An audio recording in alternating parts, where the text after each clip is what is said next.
Long before recorded time, the center of North America was covered by a shallow inland swamp with highly acidic water. This huge swamp drained and filled repeatedly over millions of years, depositing layer upon layer of organic deposits from vegetation and prehistoric animals. Over time, these deposits piled on top of each other to form deep bogs. Eventually, the land was elevated. The low-lying bogs dried out and solidified in layers.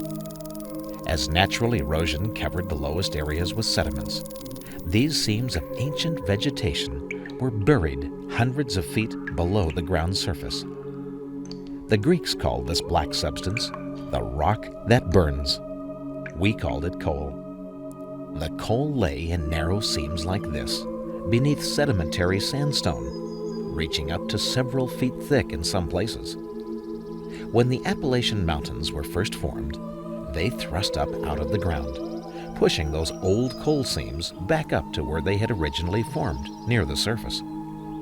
Nowhere was this coal more plentiful or pure than in the mountains of present-day West Virginia. Now it was here that an ancient river called the Teays flowed across the Appalachian Plateau. The Teays was one of the oldest rivers in the world, second only to the Nile River in Egypt. In fact, so grand was this ancient waterway that the mighty Mississippi River was but one of its tributaries. Over millions of years, the Teays River cut this giant gorge down deep into the Appalachian Range, exposing those ancient coal seams up on the sides of the canyons. By the early 1800s, the white man, believing he had discovered a new tributary, renamed the Teays New River. Now, in the early days, coal mining was limited to small concerns that were usually operated by the menfolks of the family. West Virginia had seceded from Virginia because West Virginia generally didn't have slaves. But when the Civil War broke out, all manner of mining stopped along New River as father and son took up arms. There were pickets like this at Cotton Hill Bridge, Miller's Ferry, Hawk's Nest, Fayetteville, and Gully Bridge. These early crossings on the New River were closely guarded, as that is where troops were most likely to cross. It was not a pleasant chapter in American history for anyone. Now, early in the 1870s, William Wickham conceived the idea of punching a railroad through the gorge to connect the Ohio Valley with busy Atlantic seaports in Chesapeake Bay. He argued that water always follows the path of least resistance, and therefore New River offered the best railroad passage through the mountains, and so construction began.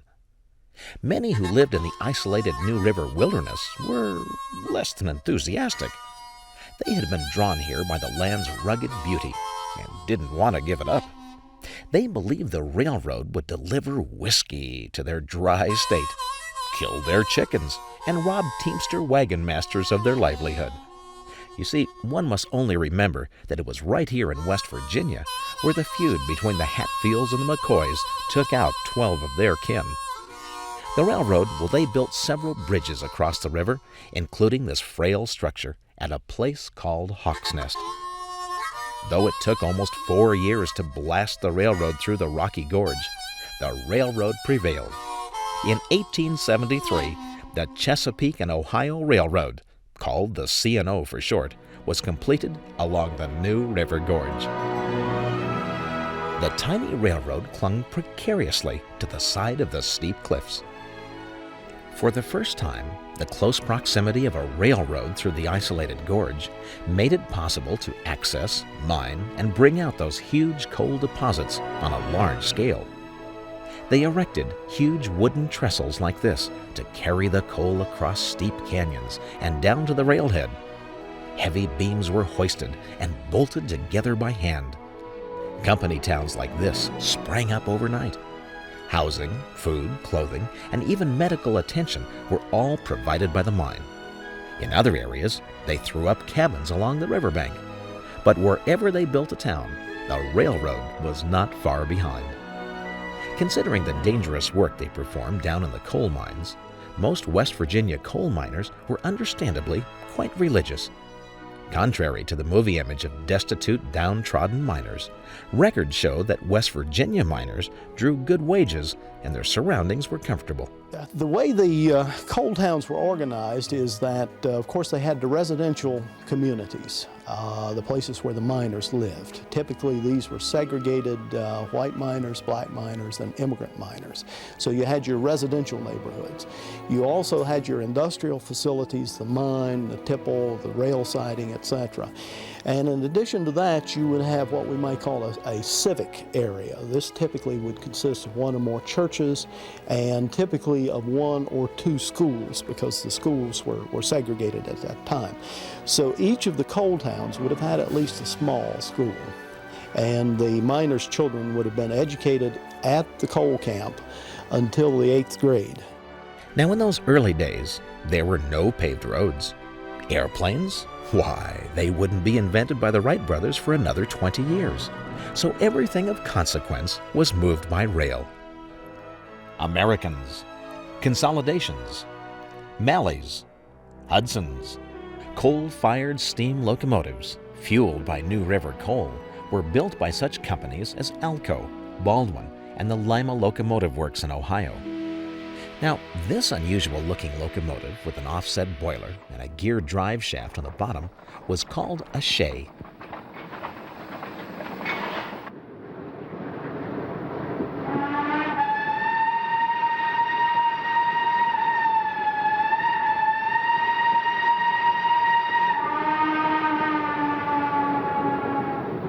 Slow but sure-footed, even on temporary track, the Shay locomotives were used to pull coal cars, called gondolas, up the steep 4.2% grades to such lofty heights as the Keeney's Creek mine site.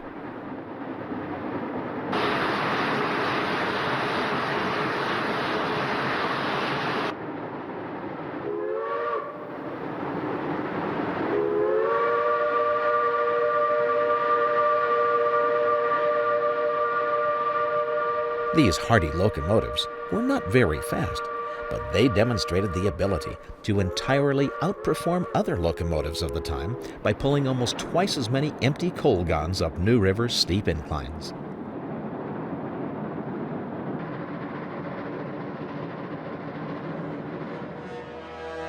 The locomotives, like this small G9 consolidation, traveled back and forth between the mines and the railhead, hauling what were called coal shifters. It was a hardy group of men who worked for the old C&O. Railroad men who worked the steep grades of the Alleghenies between Virginia and West Virginia were called mountain men. But railroad men who worked the New River Gorge between Hinton and Huntington were called rivermen. As the years passed, the roadbed was improved and widened, as shown here in this remarkable photograph by renowned C&O photographer Eugene L. Huddleston.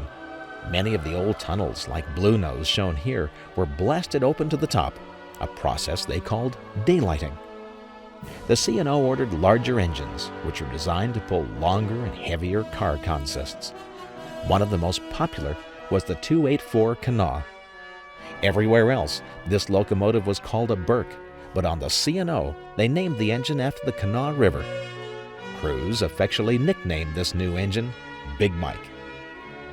The C&O used big malleys like this, but the largest engines, in fact the biggest in the United States, were the C&O Alleghenies. These huge articulated engines were the tallest, heaviest, and most powerful steam locomotives ever made. Many fatal tragedies occurred in those days.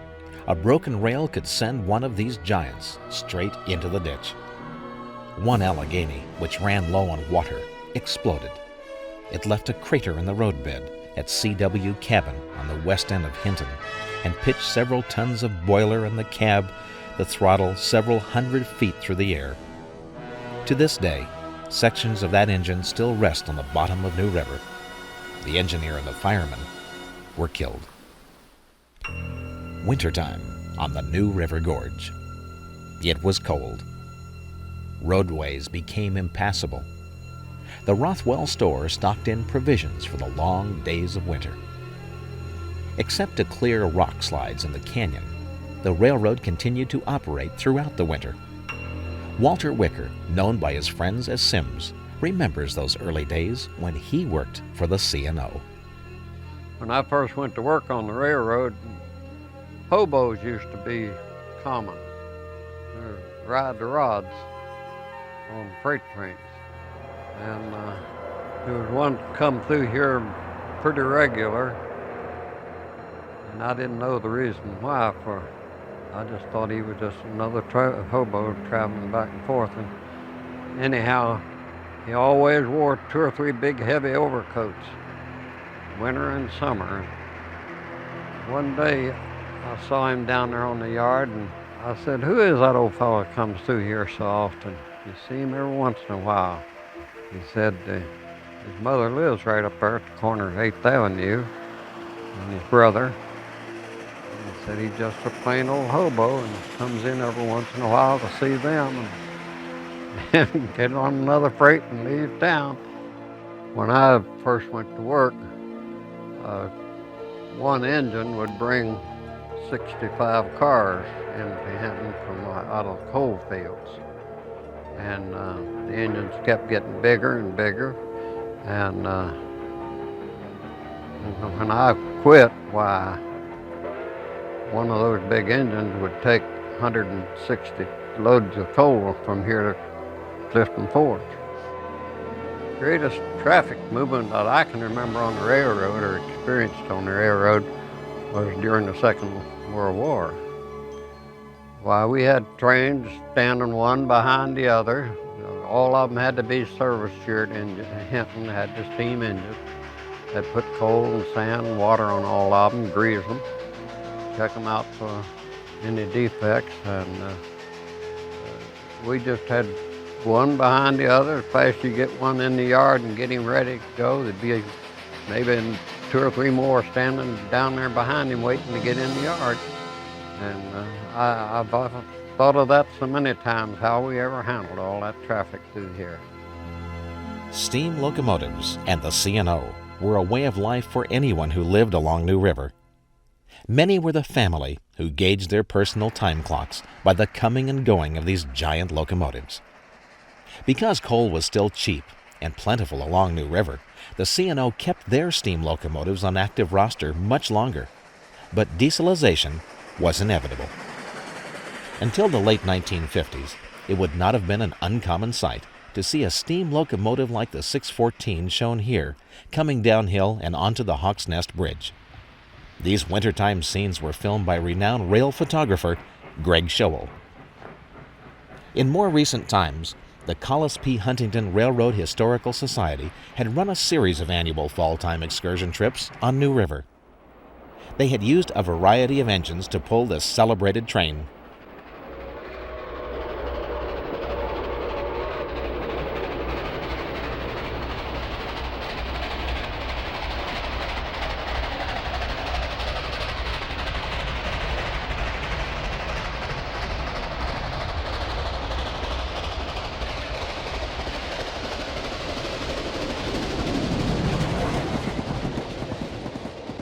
The 765, resurrected by the Fort Wayne Railroad Historical Society, had been the motive power of choice for several years. At the end of the run in Hinton, West Virginia, they turned the engine and tender on a turntable for the trip back down the gorge. Over a 2-year period, Skyfire was invited to document this exceptional journey as we followed the Fort Wayne train crews up the canyon on 2 different locomotives. Now, the first year, they rebadged their handsome Burke from engine 765 to engine 2765, making it look like one of the famous 2700 series Kanawha locomotives that were named after the Kanawha River in West Virginia. The second year, with their locomotive out for repairs, the Fort Wayne organization leased the 261 from North Star Rail to pull the train. And this is where our story begins. It was early in October.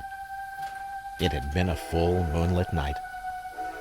It was cold, foggy morning, the kind that made you fasten the top button on your overcoat. All across the rail yard, a bank of dense morning fog held thick against the rail cars. The locomotives had been prepared the night before. The fire banked well in the firebox. As the first rays of dawn crept into the eastern sky, the train crew had been dispatched early to make ready for their departure. From out of the shadows appeared a great many people.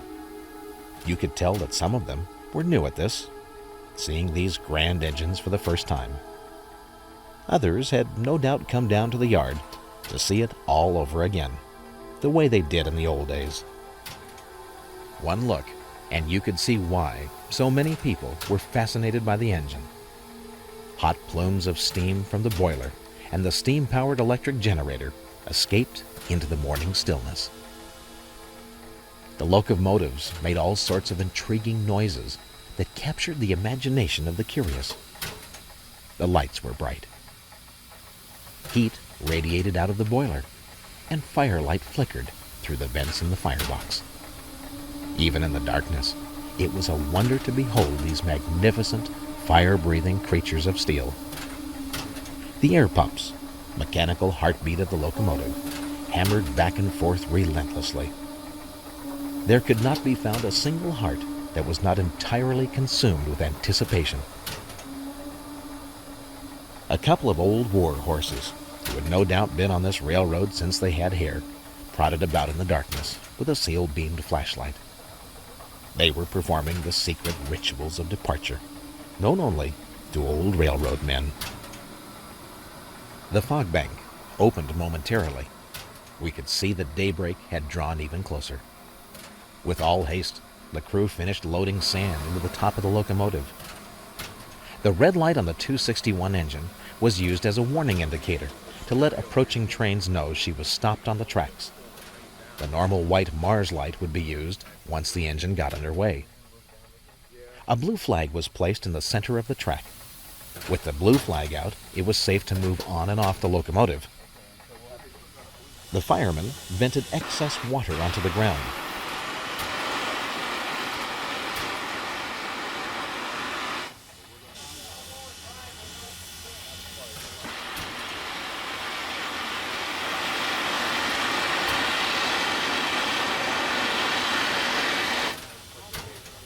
If there hadn't already been enough fog in the air, this certainly finished the job. The signal was given to pull the blue flag.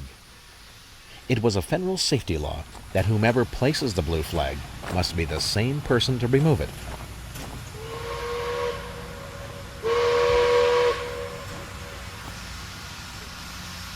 The engineer cracked open the throttle, bringing to life over 400 tons of steam locomotive.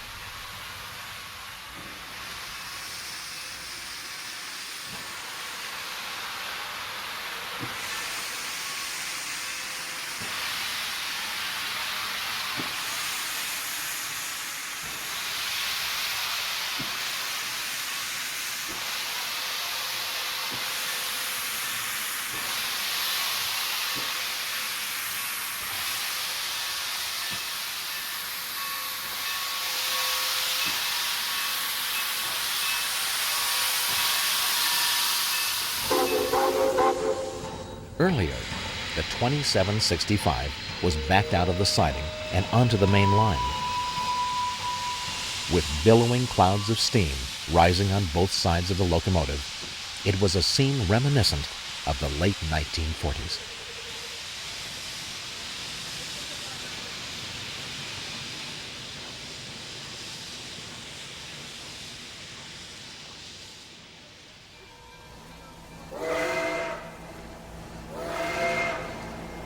As the morning progressed, they pulled the train forward to the passenger station for loading.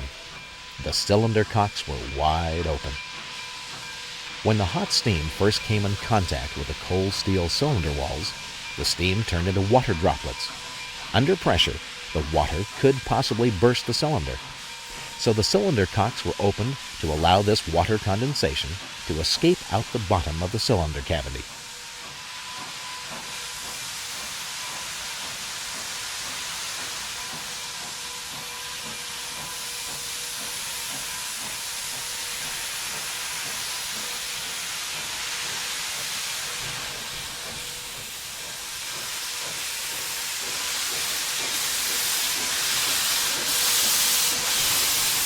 Before the 2765 departed, I spoke briefly with one of Fort Wayne's 2 engineers who would pull the first leg of the trip. I joke about it by saying if you're over 60 miles an hour, it's the most fun you can have with your clothes on. What's it like when you pull back on the throttle? What does it feel like? Well, it's quite an awesome feeling to know that just in your hand, you can move your hand a little bit and you've got 4,000 plus horsepower there in your fingertips. The power of this machine just never ceases to amaze me, and I've been running this thing for about 7 or 8 years, and it's awesome. With all passengers on board, the 2765 pulled out of Huntington for the trip up the new River Gorge.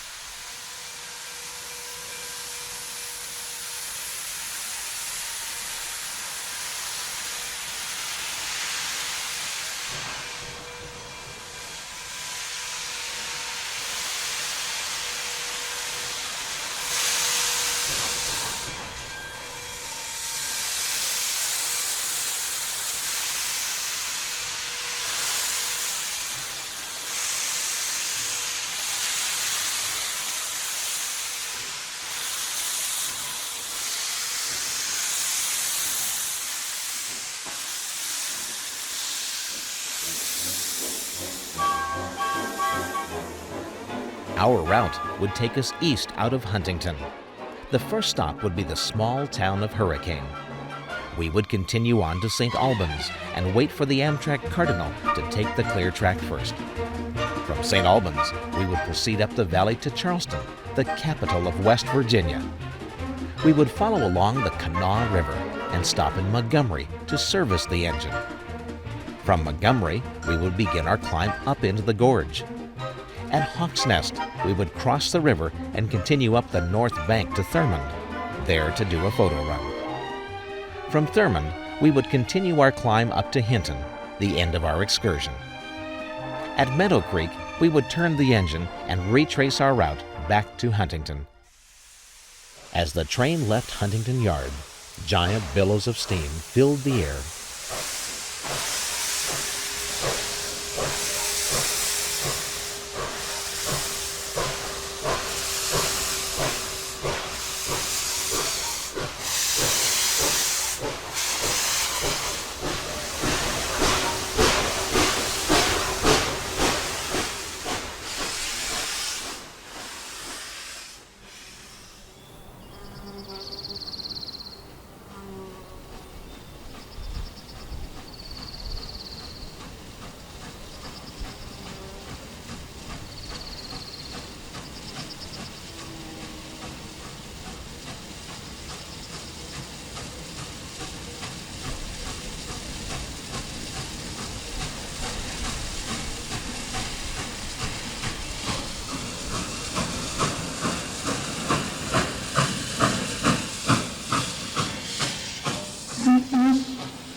The steam clung mysteriously to the rail cars like cotton candy. Slowly, we began to pick up speed as we approached Barbersville.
Only a mile down the track, the fog closed back in, thick as molasses. Dark shadows of a steel bridge slipped by in silence as we began to accelerate.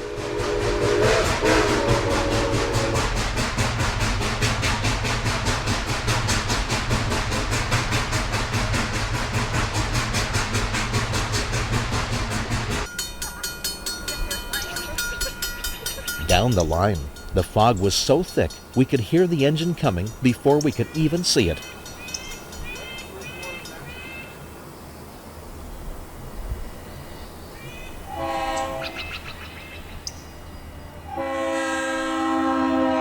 Whoa, that's no steam engine, guys. Either we're lost in the fog or the train hadn't come yet. Back on the engine, the fog was taking out our finger cameras. We weren't getting off to a very good start.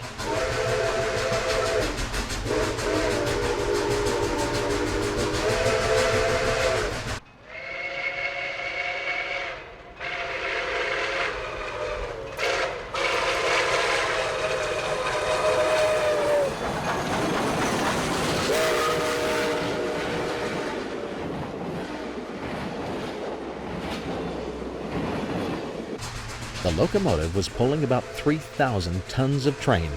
If you're counting, that's 6 million pounds of total weight. The old-timers always said, anything a steam engine can start from a dead stop, it can pull.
In Hurricane, we stopped to take on passengers as people looked on from the overpass.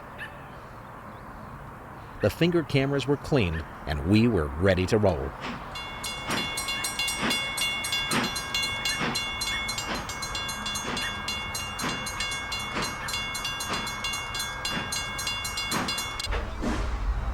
Uh-oh, so much for clean finger cams. As they say down in Miranda's Bar and Grill, castanets don't click every time.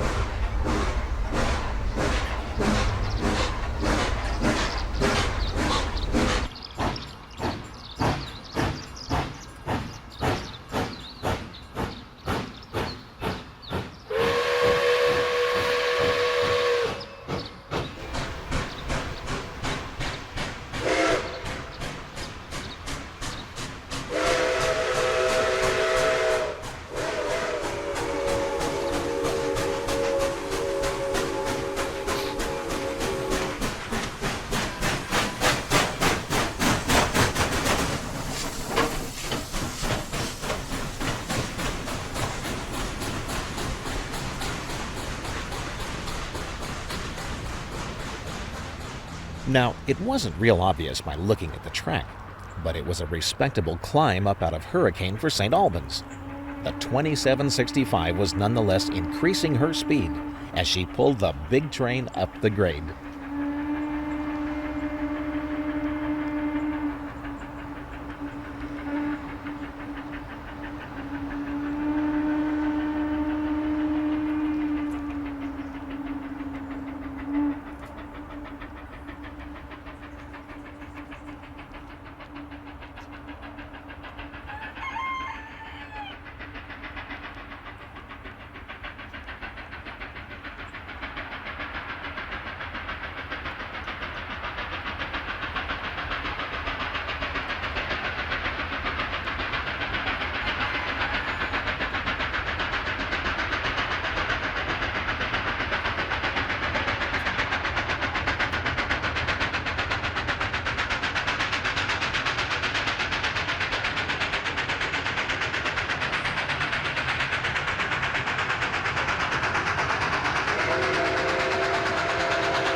Now, anyone who has ever chased one of these big locomotives will tell you there's usually more rail fans out there along the right-of-way than railroad ties. Most are reasonably sensible, but then there's always someone who just can't wait. Watch the guy in the white coat. He's about to save this guy's life.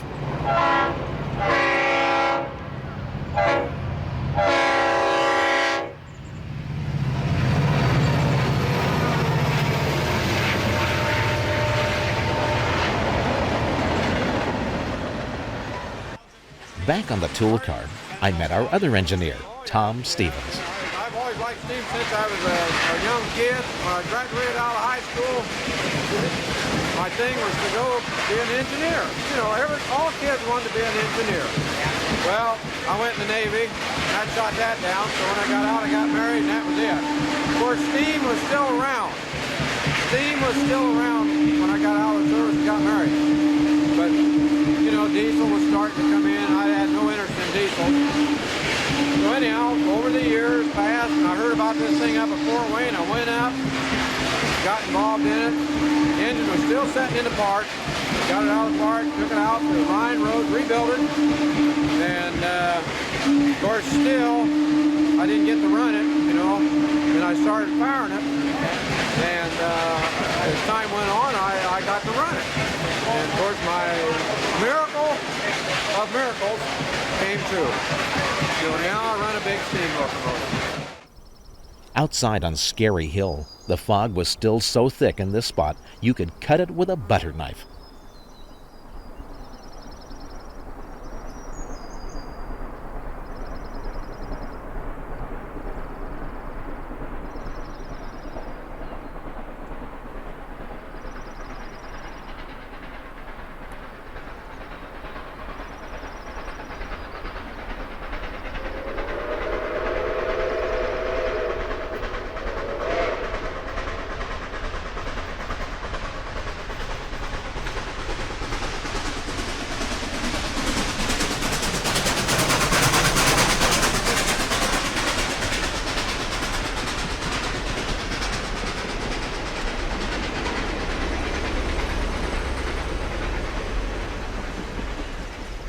The sun was trying to break through. The onboard cameras wouldn't be of much use till the fog lifted. As the locomotive pulled for the next stop in St. Albans, we passed under Route 5 at the bottom of Scary Hill.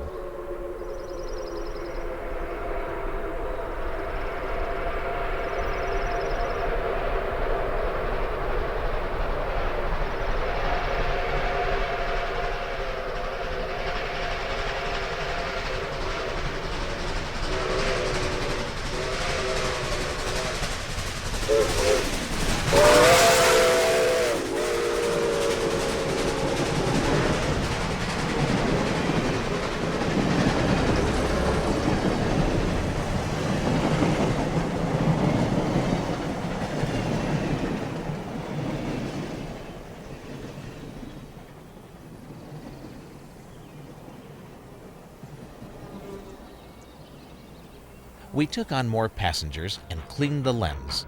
As we started to leave St. Albans, the Amtrak Cardinal blew by on our left side.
With a clear track to the next block signal, engineer Rich Melvin opened the throttle.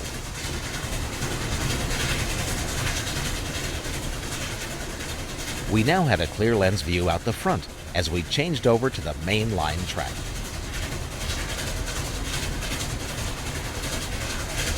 We had also uncapped the second camera to look off the nose of the engine so we could see the capital city of Charleston, West Virginia as we rolled up the road toward Montgomery.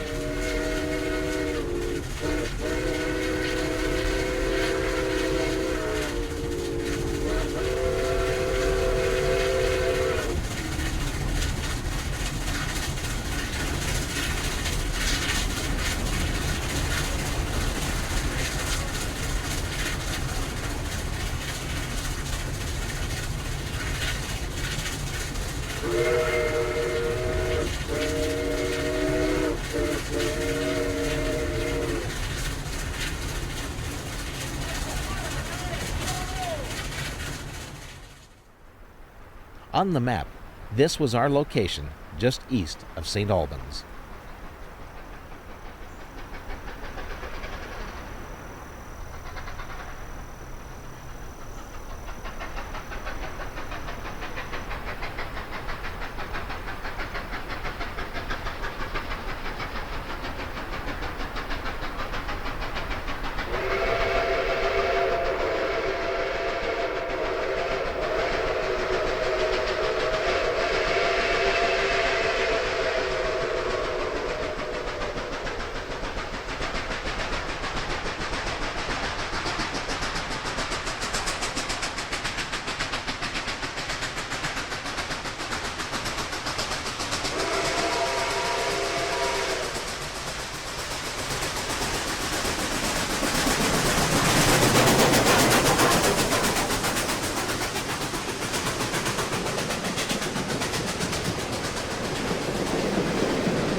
The fog, which had persistently followed us all the way from the rail yards in Huntington, was now all but behind us. Sunlight dancing in the tree branches was a welcome sight.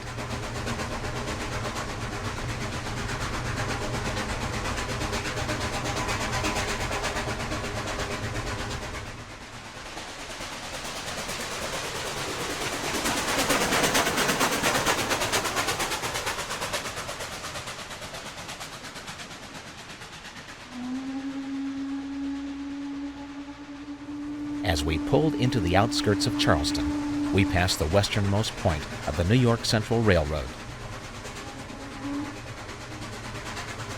Charleston was a beautiful city on the banks of the Kanawha River. In an earlier period, the Capitol building had looked like this before it burned to the ground. They had rebuilt the Capitol with this magnificent dome. Now the Capitol grounds rested comfortably on the banks of the river. Well, back on the engine, we followed along the Kanawha as the locomotive continued its ascent for Montgomery at the mouth of the new River Gorge.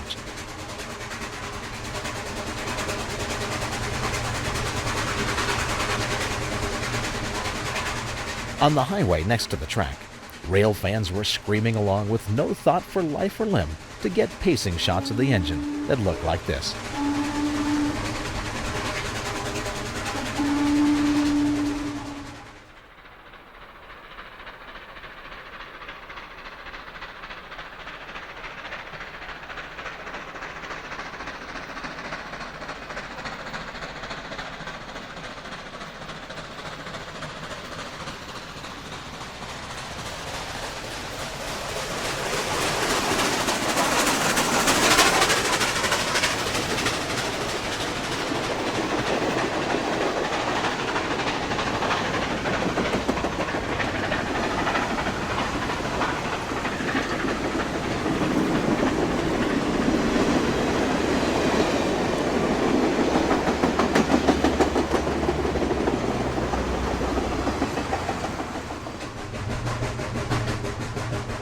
We passed under I-64 as we followed the Kanawha River. We would now pass through a series of small coal towns along the river. On the map, we were passing through Marmot, Chesapeake, Shellian, Cabin Creek, East Bank, Pratt, and Handley. All along the right-of-way, people came out of their homes and businesses to watch the train roll by.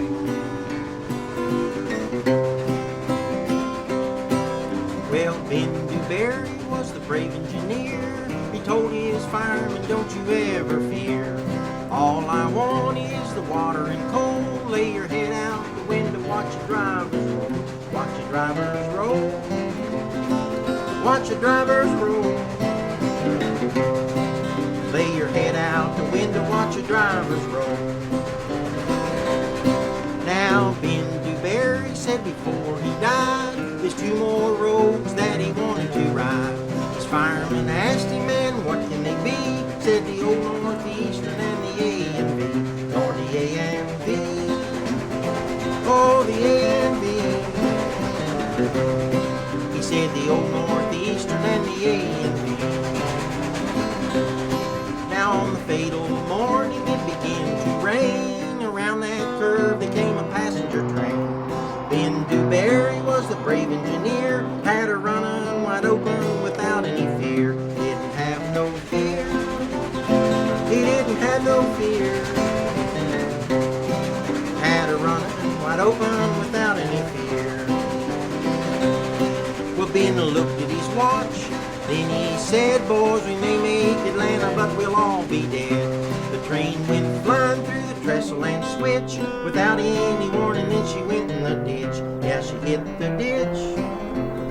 Oh, she went in the ditch. Without any warning, then she went in the ditch. Well, the big locomotive leaped from the rail. Ben never lived to tell the awful tale. His life was over and his work was done when Ben Dewberry made his final run. Made his final run. He made his final run. When Ben Dewberry made his final run. Said Ben looked at his watch, then he said, boys, we may make Atlanta, but we'll all be dead. The train went flying through the trestle and switch without any warning, then she went in the ditch. Yeah, she hit the ditch.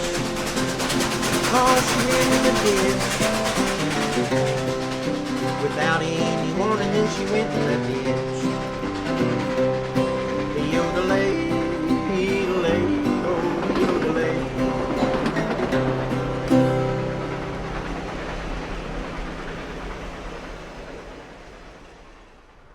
When you're out shooting these trains, there's no short supply of photographers out on the right-of-way. This guy decided not to play on the tracks, so he went looking for a new shot. Hey, I know. Let's run out and get in your shot. Photographers, I love them. The train rolled through the town of Handley. On either side, the canyons were getting closer as we approached the new River Gorge.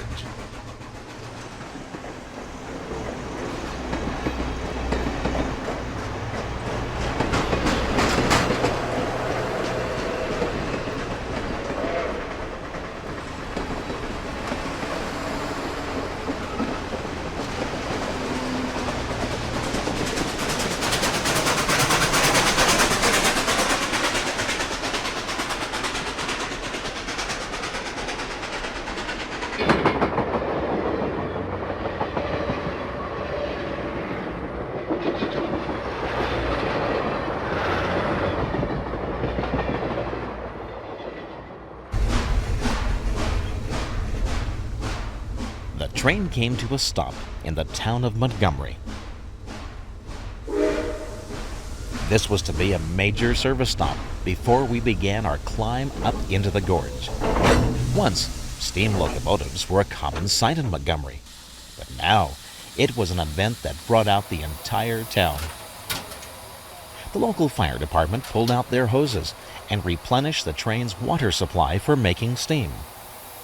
Older gentlemen who no doubt knew something about this railroading business stood back and remembered when they were in the driver's seat. Jerry Fetch, one of the many Fort Wayne volunteers, helped grease the crank pins. While on the side, engineer Rich Melvin and the crew talked about the steep grade that lay just ahead. As we start out here in Montgomery, I've got to work the throttle and get the train moving smoothly so that we don't jerk the train on the rear end. Once we get it moving, then I've got to work a heavy throttle, maybe use a little sand to keep the wheels from slipping, to get us accelerated up to 40 or 50 miles an hour to get back moving again. Out in front, spectators posed by the front of the engine. As the steam plume rose high into the warm fall air, we got in the car and drove up along the Greenbrier, a tributary to the New River.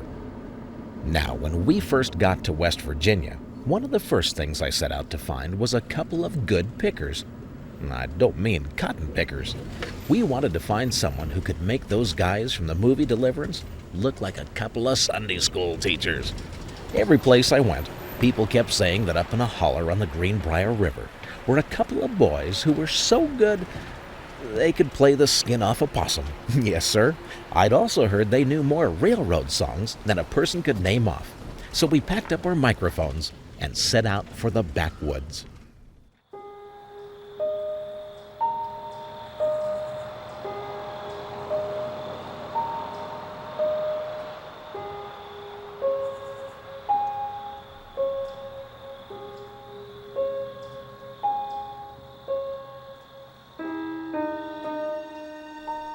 Along the way, I stopped at this quiet pool of water.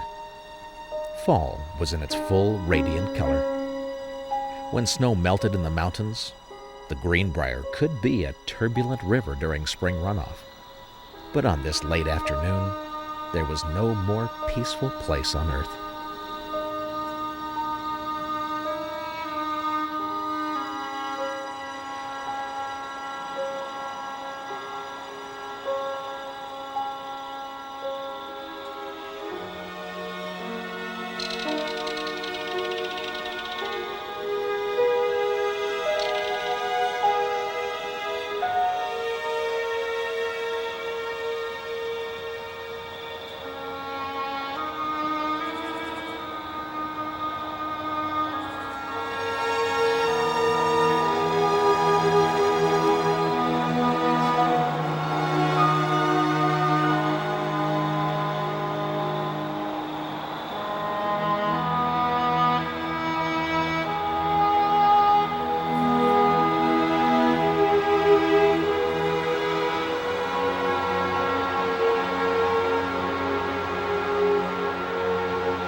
Farther up the road, we came upon the edge of this pasture about 5 o'clock in the evening. Would you look at that? Now there was a cabin. Smoke from the fireplace was rising straight into the air.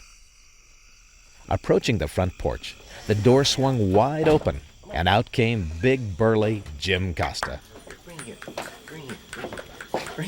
Hello, Jim. Hello there, Jim Mitchell. How are you? I'm great. How are you? I'm well. What are you?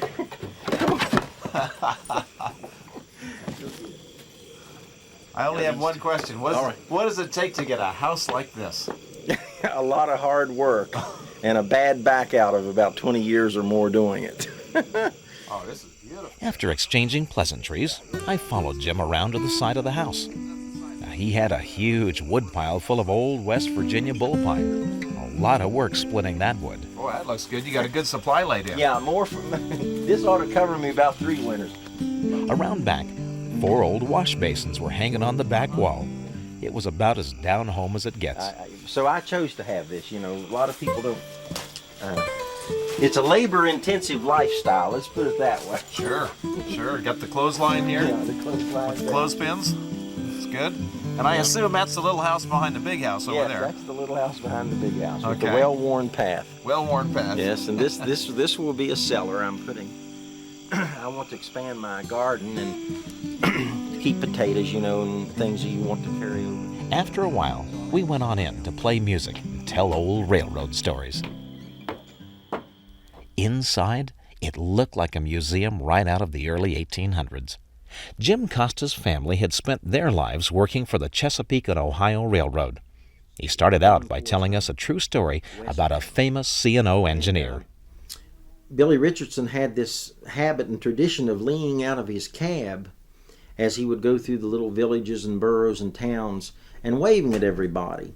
And his head struck a mail crane, of all things, which was how they would take the mail in and hang the mail out. You know, they would have these metallic cranes by the road. And so he was struck on the head with this mail crane, and he fell back in the engine, and my understanding was that his engineer, or rather his fireman, Cecil Lively, took the train on into Huntington, I guess they, or the closest place there that he could take it into, maybe Montgomery.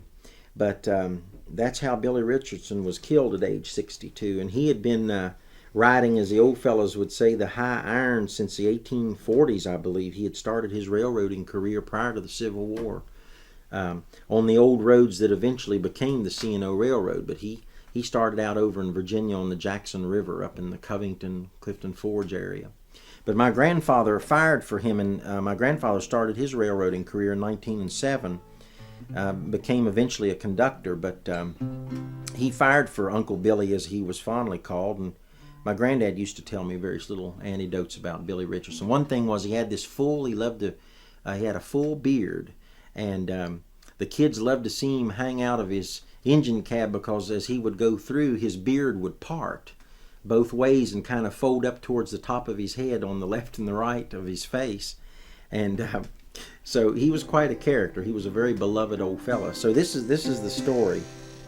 Through the West Virginia mountains came the early morning mail. Old number 3 was westbound, the fastest on the rail. She pulled right into Hinton, a station on the line. With a Baldwin Mountain engine, she made the run on time. Billy Richardson at Hinton was called to take the run, to pull the fastest mail train from there to Huntington. With his fireman he reported for duty on the line, and receiving his strict orders left Hinton right on time. Well, Billy told his fireman how he would happy be if he could die while pulling a train like number 3. I want to die on duty in my engine cab, said he, while pulling eastbound number 4 or westbound number 3. Then the fireman said, now Billy, you know you're old and gray. Your name is on the pension list, you should retire someday. But Billy said, now fireman, oh the truth I'm telling you, I must die right in my engine cab, for nothing else will do. Then pulling down New River came westbound number 3. By Thurmond and by Cotton Hill no danger did they see, but his head then struck a mail crane while pulling down the line. He will never pull his train again to Huntington on time. Now he pulled the fastest time freight, he pulled the U.S. mail.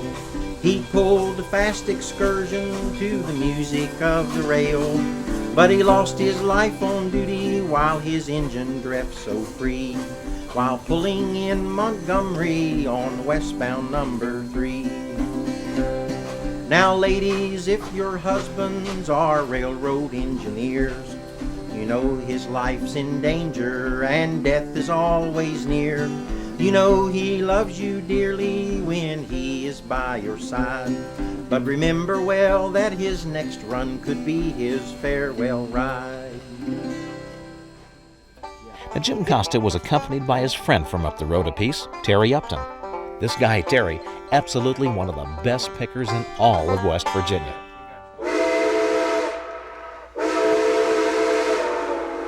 Back down in Montgomery, the 2765 started to pull out of town and up into the new River Gorge. Rich Melvin cracked open the throttle, and the big cylinders on the 2765 began to move.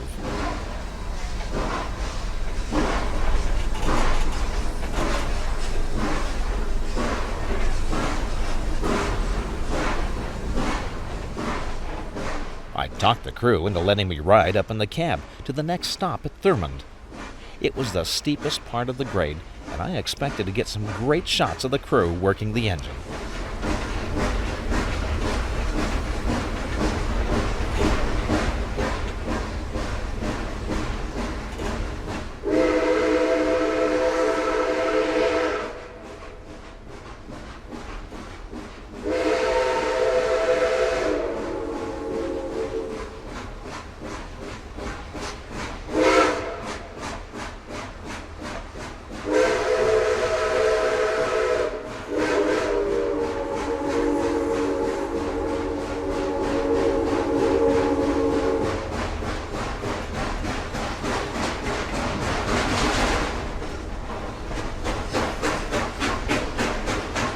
That's the sound of the main drive wheels losing traction on the rails. Earlier in the morning, the fog had bathed the rails down with moisture. When the water evaporated off the steel, it left a thin coating of rust. That rust was as slick as talcum powder. We were the first train that morning to travel up the gorge, so we could expect more loss of traction. Watch now up on the right as the drive rods spin out of control. Oh, that's hard on the crank pins and the steel locomotive tires. The engineer had his hands full as we pulled up the grade out of Montgomery.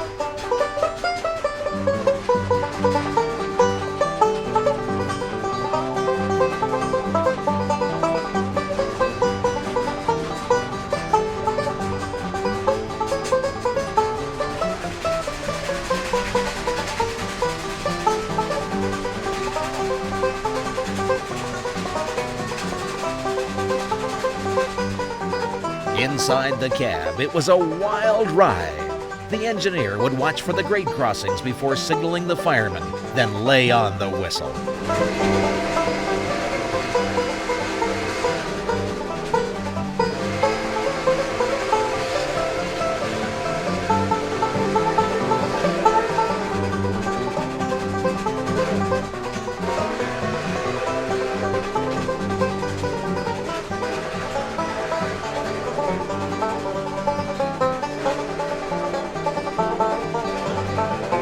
With the American flag worn proudly on his sleeve, Rich hauled back on the throttle, and away we went.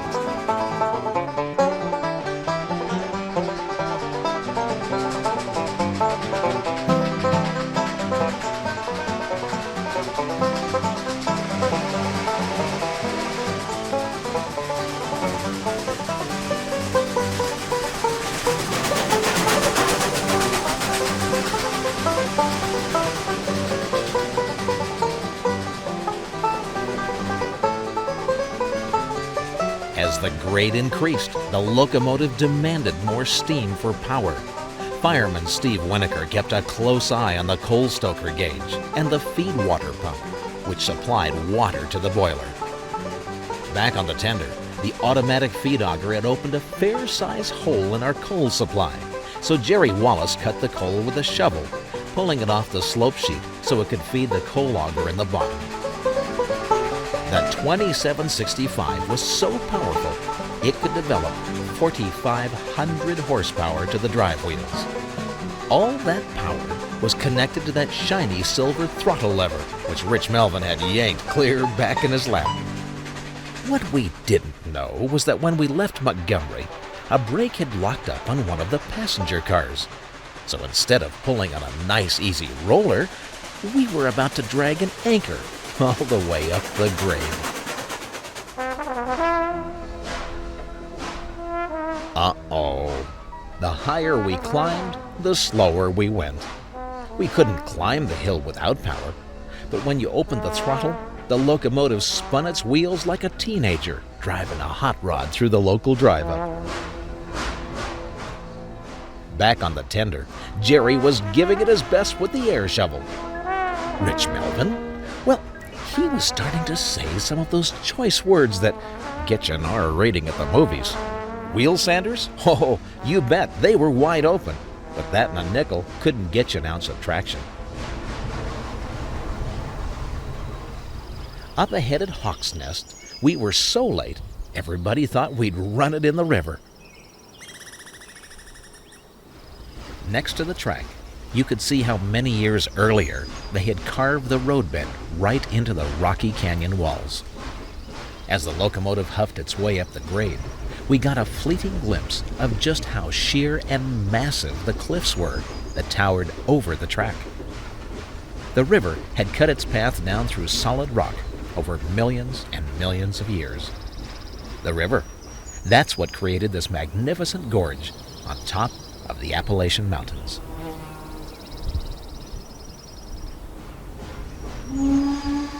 With all the speed of a turtle, we creeped past a large hydroelectric dam. Now, listen to the incredible deep thrusting sounds of the locomotive's exhaust.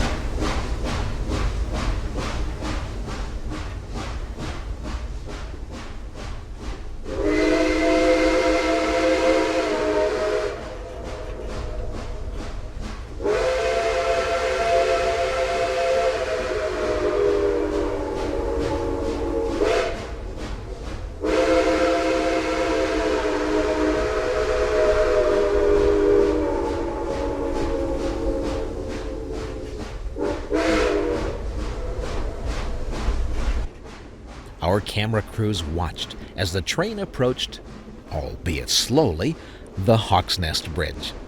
This was the heart of the new River Gorge.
On the far side of the Hawk's Nest Bridge, we went into an 8% turn, the sharpest on the entire line. The locomotive was required to slow to just 15 miles per hour through the turn. As the train continued up the road, we took a side trip and followed Tiny Mill Creek up the mountain toward Ansted.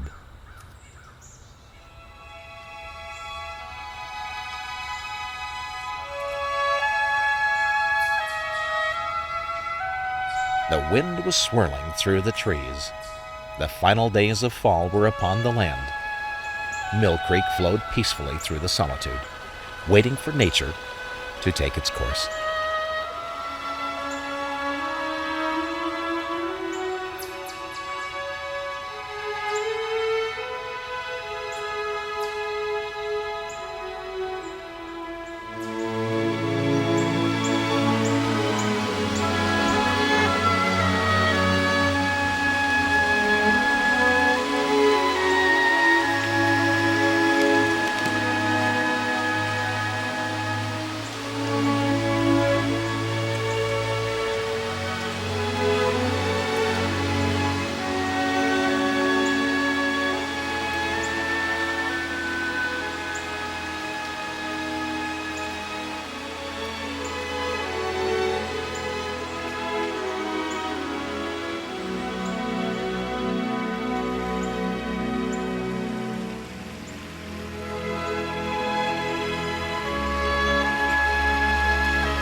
Farther up the creek, I spotted what looked like a road hidden down in the trees.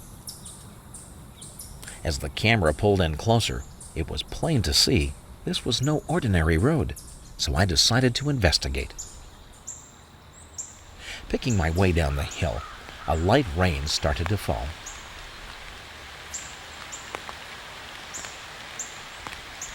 Except for the rain, the forest was hushed silence. Climbing down through the trees, I came upon the remnants of an old mill building. Left over from the early days, it had seen better times. A feeder stream flowed through the forest. Following it out, it suddenly pitched over the side of a sandstone bluff. And there, stretched across the narrow gorge in the rain, was what I had climbed down the mountain to rediscover. It was a handsome old railroad trestle.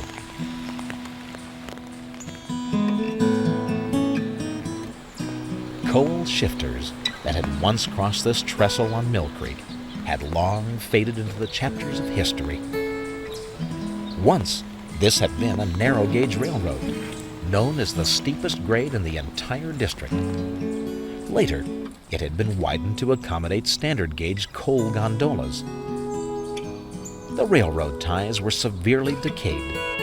It would not be long before this noble trestle would tumble piece by piece back down into the water.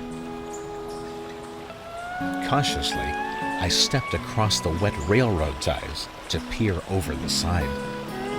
It was a long drop to the creek. All alone in the rain, with not another person in a country mile, it was like a picture postcard setting.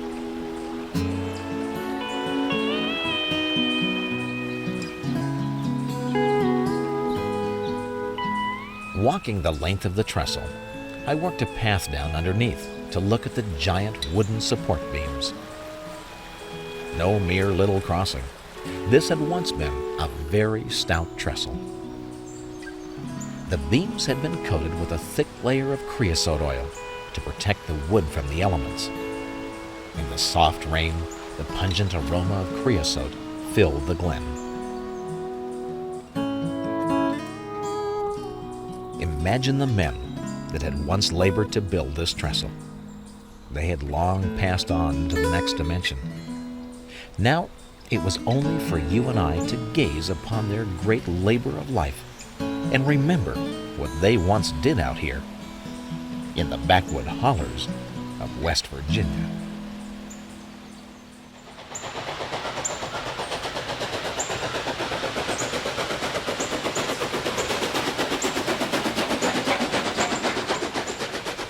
Back down on the main line, the locomotive accelerated out of Hawk's Nest. Ahead lay many landmarks, including the railroad ghost town of Thurmond. The rails were warm, and the problem with slipping was left behind in the canyon. Now up on top of the gorge was a landmark called the Arch Bridge. Arch Bridge held several records, spanning the gorge from rim to rim. It was the longest single arch steel bridge in the world. Now here's an early day picture of a small engine parked at Whitcomb Boulder. Watch now on the right as the 2765 passes the same big rock.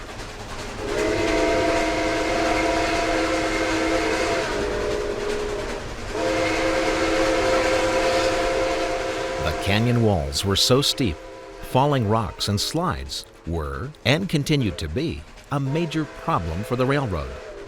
That's why slide detectors were installed, seen here on the left side. When rocks hit the wires, a warning message went back to the dispatcher, and all new river rail traffic came to a halt. On the right, one of several world-class rapids in the gorge, a favorite of river rafting enthusiasts. Just around the bend, we would be pulling through the railroad ghost town of Thurmond.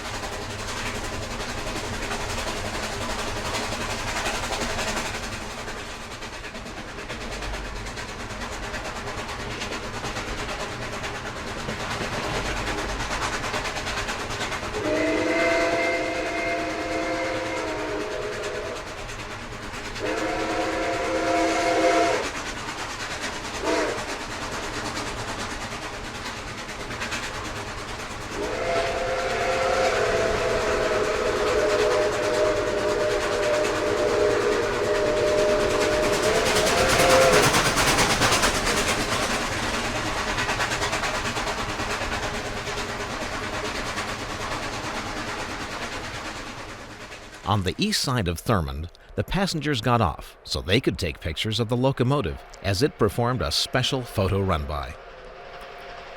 While everyone was taking pictures of the train, I scooped up the camera and headed back down the track for the ghost town.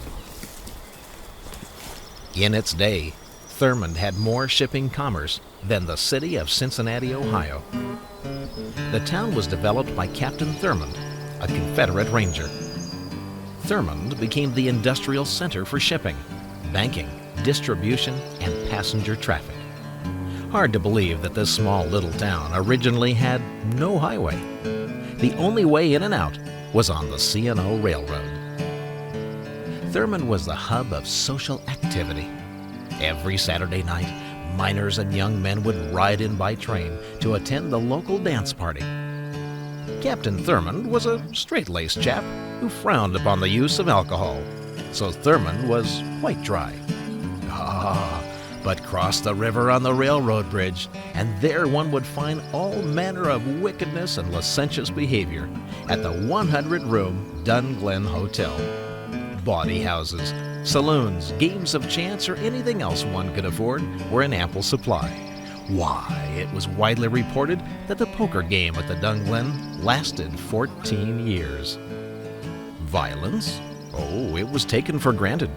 Many a gambler met an untimely fate along the tracks of New River. And people would come in on the train with briefcases of money. Just come here to Thurmond to gamble. Really? And get back on the train and go back to Chicago or New York or wherever they come from. Really? Yes, sir. Right here in Thurmond. I had the good fortune to run into Floyd Shelton. Floyd gave his perspective of Thurmond. He told stories you won't read about in the Park Service guidebooks. A lot of people say you couldn't even walk down here on the Saturday and Sunday for people. Right here in Thurmond. You couldn't even get around. It'd be crowded. And what happened? Well, it just went out as the mines worked out. You know, just started dropping off. People moved on. And people moved out. But it was mines at Stone Cliff, all up and down this river, coal mine. But this was where they all came. Everybody came to Thurmond to have the fun. My daddy, he hoboed out of Virginia off the farm when he was 11. And his first job was at Stretcher's Neck Tunnel. When he got off the train at Prince, he got a job that it was putting that tunnel through, Stretcher's Neck Tunnel. And he got a job water boy for 25 cents a day. And then he come up to Thurmond. And my dad would walk from Sun to Thurmond. It's supposed to be about 8 or 9 miles.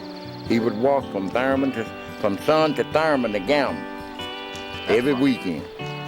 Probably a lot of history could be told here, huh? Thurmond to a lot of history.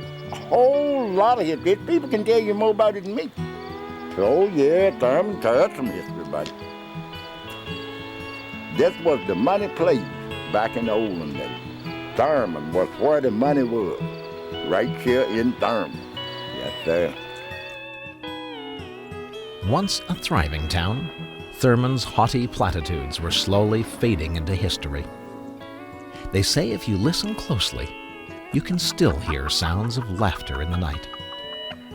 Through windows faded by time, unseen eyes stare from the darkness, waiting for the dealer to turn the next card.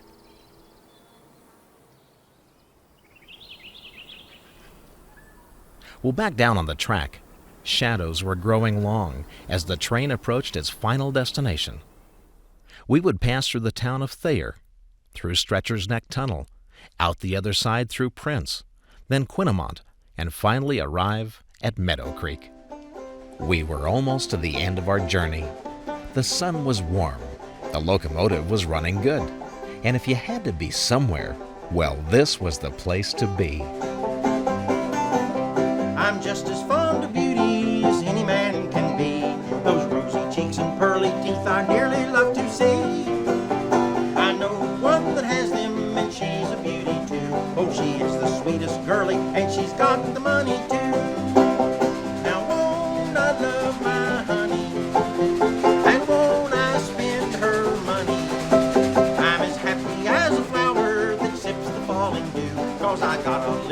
girlie, and she's got the money too.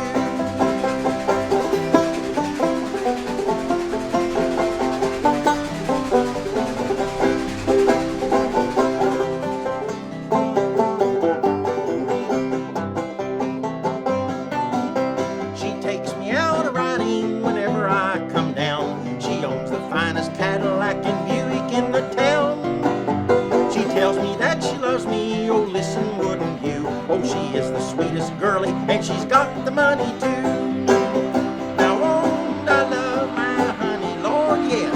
And won't I spend her money? Ain't it a sin? I'm as happy as a flower that sits the falling dew. Because I got a little girlie and she's got the money too. Oh yeah.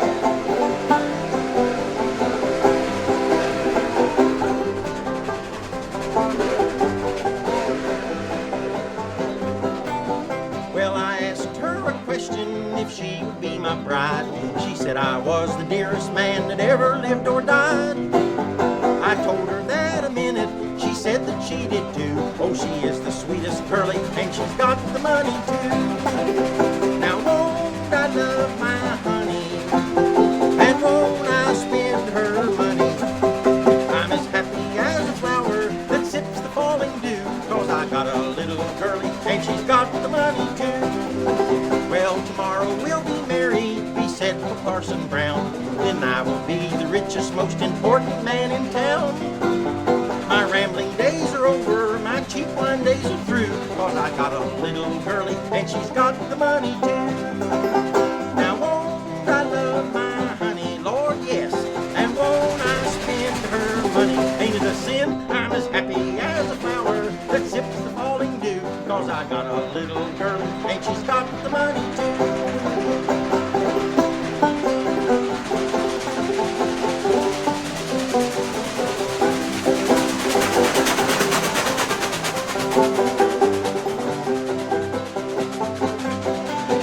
Well, the honeymoon is over, and much to my surprise, the money that she said she had was just a pack of lies. The Cadillac was borrowed, the Buick it was too. Now she's not the sweetest girlie, and our marriage it is through.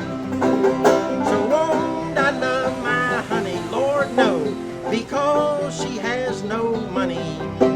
But I'm happy as a flower that sips the falling dew, 'cause I got a brand new girlie, and she's got the money too. Oh yeah.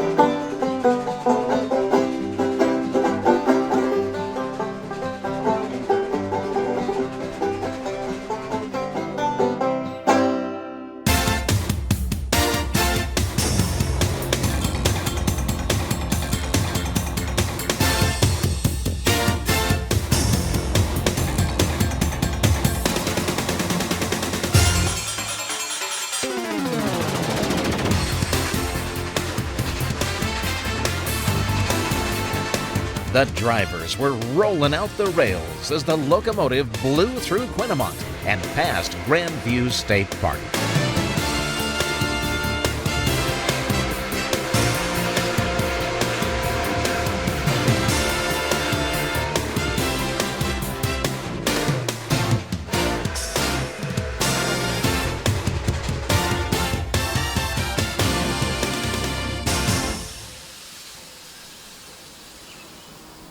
At a place called Wendy, the locomotive and tender were disconnected from the train. The passenger cars were hitched to a couple of CSX diesels and pulled up the line to the town of Hinton.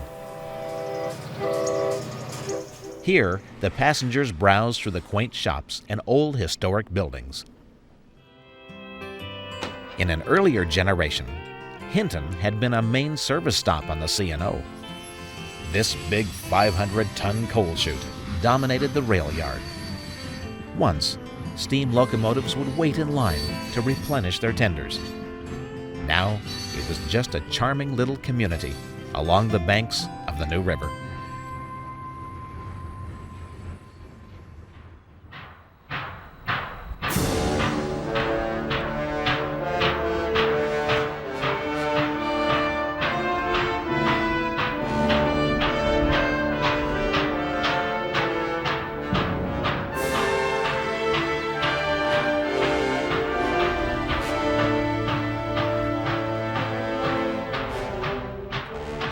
Back down at Meadow Creek, the 2765 engine and tender were about to climb up a very steep hill. This was the Y at Meadow Creek. They used the Y to turn the train around, so it was headed back in the direction of Huntington.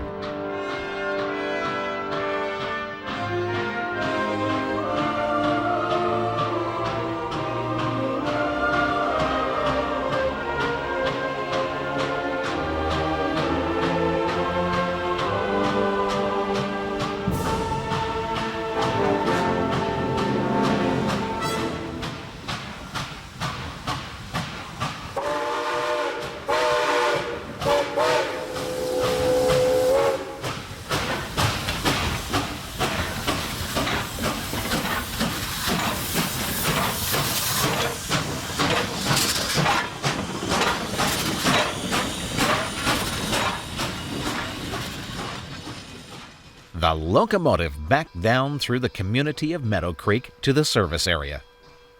Our finger cameras on the front of the engine were covered with oil and water.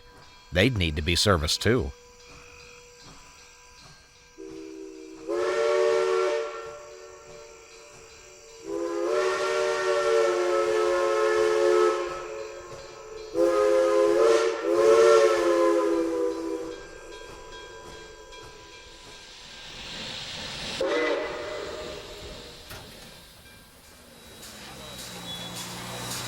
Scoop by scoop, coal was loaded into the tender under the watchful eye of George Sile and Jim Martin, crewmen aboard the 2765.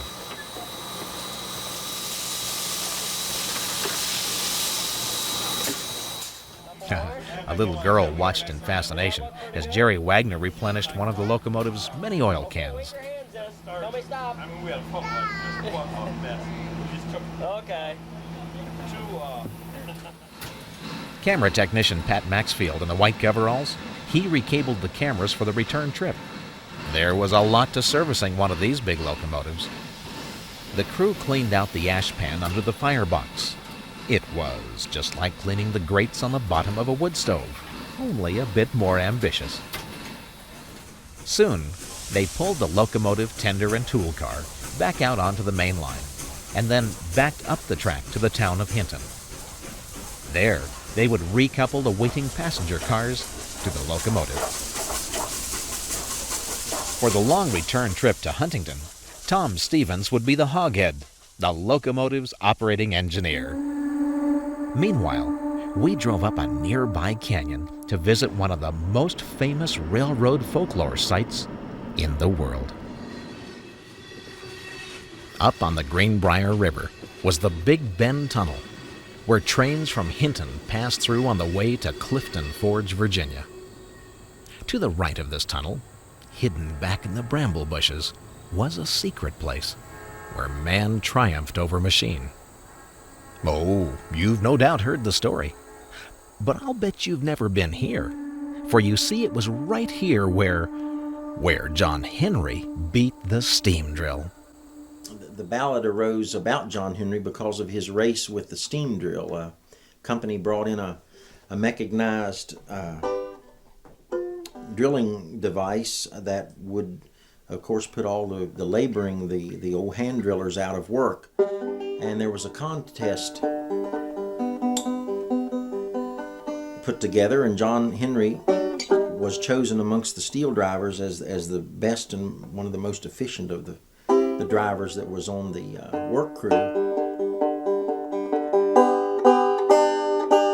And he raced the steam drill and he beat it, and that's somewhat recorded in this ballad.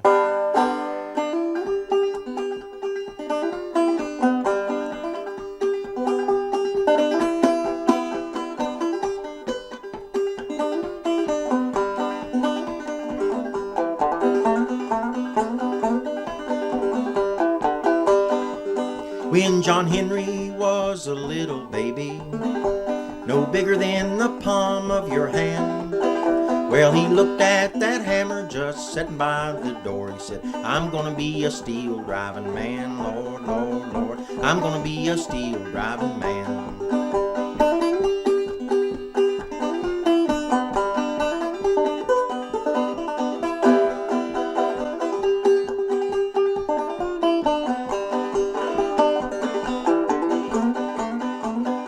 The Great Bend Tunnel was started in 1870 and completed 3 years later.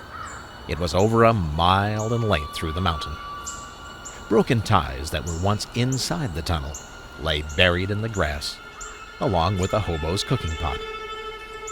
The big gaping hole that led into the mountain was just as big the day John Henry went inside to beat the steam drill down. John Henry was an African American. He must have been a man above all other men, for it was his peers who chose John Henry as the strongest, fastest driller in all of West Virginia. On the rock walls outside the Great Bend Tunnel, you could still see the marks. Who knows but what John Henry himself pounded his drill bit into this very rock. The tunnel was showing its age. Water leaked down from above and had begun to crack open the wall. Inside the tunnel entrance, it felt like a passageway into a dark dungeon. The floor of the tunnel was flooded with water and gooey mud. The tunnel ran back so far you couldn't see, but you could hear the sound of bats and rats and slimy things waiting back in the dark. It wasn't the sort of place you wanted to spend the night. On the way back out, I found this lone fern growing out between the cracks in the brick. It was a fitting tribute to John Henry, who beat that steam drill and then laid down and died from exhaustion right here inside the Great Bend Tunnel.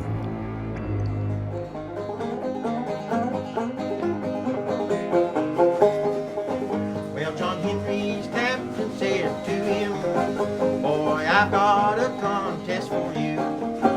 Now, if you can beat Lord that old steam drill down, Lord, lay $100 in your hand, Lord, Lord, Lord, lay $100 in your hand."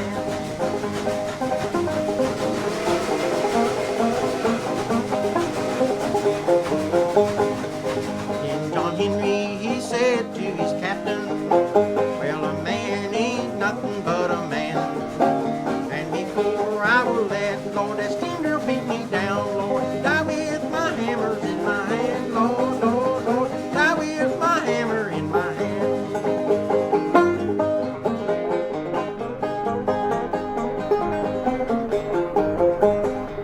Well, John Henry was on the left side, the steam drill was on the right.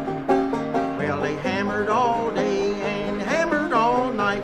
Steam drill on the left, John on the right. Lord, Lord, Lord, steam drill on the left, John on the right. Then John Henry, he said to his shaker, "Well, boy, you better pray. For if I miss, Lord, this 6-foot piece of steel, tomorrow's gonna be your burying day, Lord, Lord, Lord, tomorrow's gonna be your burying day."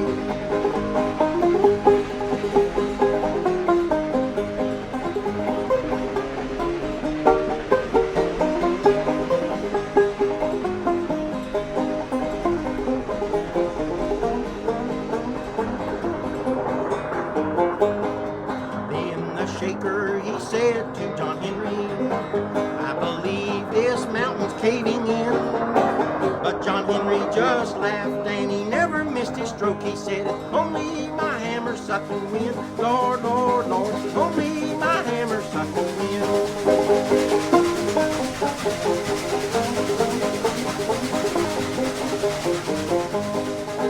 Well, the man who invented that old steam drill, he thought she was mighty fine.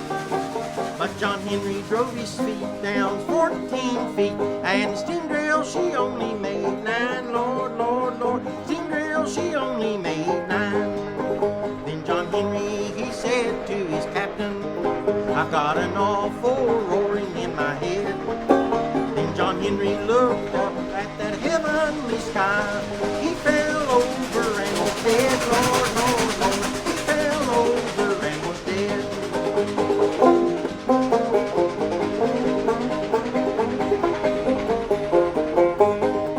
Well, they carried straight to the portal, and they laid him in the sand. And now when that big locomotive comes rolling through, says yonder lies a steel driving man, Lord, Lord, Lord, yonder lies that steel driving man. Said yonder lies that steel driving man, Lord, Lord, Lord, yonder lies that steel driving man.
Well, that's our story, steaming up the new River Gorge.